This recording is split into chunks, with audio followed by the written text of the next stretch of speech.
सुमरान करिए माँ सरस्वती के सुमरान हमें करिए होया सुमरान करिए हो माँ सरस्वती के उनके चरण में सीसा लगा हो मैया चरण उनको चरण में करिए होया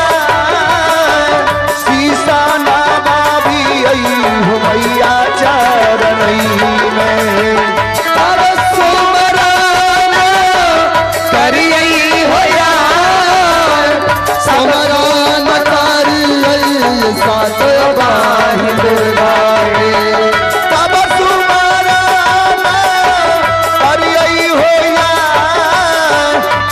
सुमरान करो सातो बाहिर दुर्गा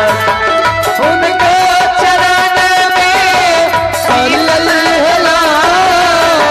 सीसा लगानी सीसा लगानी मैया चरण में सीसा लगा हो मैया चरण में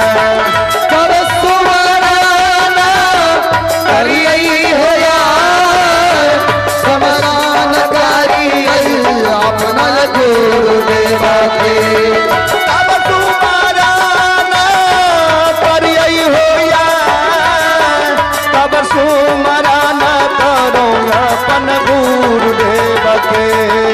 उनके चरण में शीशा लगा दिए हमरो चरण में उनके चरण में शीशा लगा दिए गुरु चरण में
बदारा के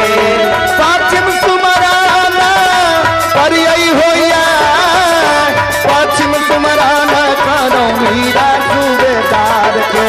उनको चरण में शीशा लगा भी को चरण में उनको चढ़ौना लगे होया उनको चढ़ौना लगे झोरा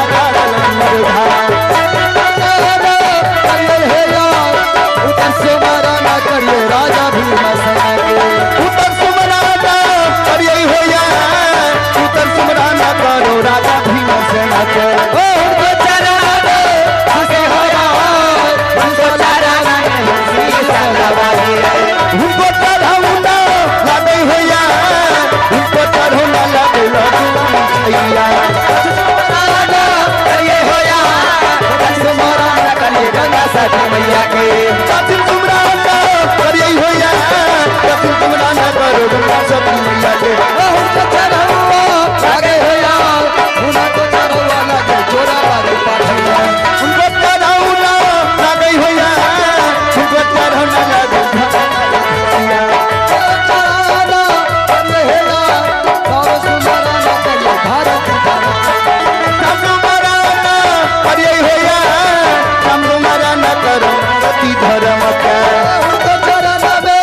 कहतरू यही कहता नहीं कि अब अपने अपने महल चलो, अरे कुछ गाते कुछ बजाते चलो, चलो चलो चलो